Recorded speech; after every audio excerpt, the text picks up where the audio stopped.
Considéré comme l'un des meilleurs synchrotrons au monde, le SRF comprend 5 lignes de lumière françaises sur la quarantaine présente. Et cette année, elles fêtent leur 30e anniversaire, l'occasion de rappeler le rôle de cet immense anneau situé sur la presqu'île scientifique à Grenoble. Et les ingénieurs, les technologues ont très vite vu que si on arrive à infléchir la trajectoire des électrons pour obtenir une trajectoire courbe, eh bien les électrons doivent fournir une sorte de compensation énergétique, ils doivent produire des rayons X. Donc il y a une quarantaine de lignes de lumière qui récupèrent les rayons X qui sont produits par l'anneau de stockage. L'anneau de stockage fait près de 1 km de circonférence. Et donc donc le stockage, parce qu'en fait on entretient les électrons à parcourir cet anneau.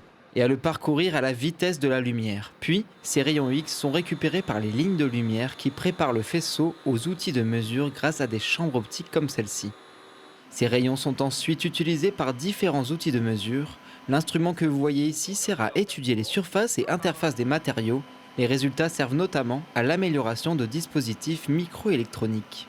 Quand vous allez faire une radio, on voit l'intérieur de votre corps. Là, c'est pareil, les rayons X, c'est exactement la même chose. On va voir à l'intérieur des matériaux. On obtient donc une image du matériau et de ses propriétés en différents endroits. Une autre des lignes de lumière françaises est consacrée à la cristallographie macromoléculaire et physico-chimique. Donc là, c'est pour étudier des fragments, des fragments biologiques qu'on appelle des protéines. Les protéines, c'est la base du matériel vivant. Donc, on va mettre les petits échantillons au bout de cette petite aiguille là, qui est très fine. Donc, les échantillons font moins d'1 millimètre. Un outil qui permet d'avoir la position tridimensionnelle des atomes constituant la protéine. C'est la cartographie complète de la protéine qu'on a mesurée. Donc on obtient un nuage de densité d'électrons, c'est tout ce qui est bleu.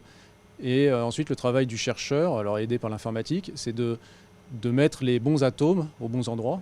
Une protéine peut être un virus, une bactérie ou une cellule humaine. Cela permet donc entre autres de comprendre comment un virus pénètre dans nos cellules. Ces 2 lignes couplées avec les 3 autres que la France détient dans ce synchrotron ont déjà permis de contribuer à de nombreuses découvertes scientifiques. Les chercheurs ont pu notamment cartographier de manière ultra précise les organes humains et ils ont aussi pu faire de grandes avancées en paléontologie en découvrant un système respiratoire jusqu'alors inconnu chez les dinosaures.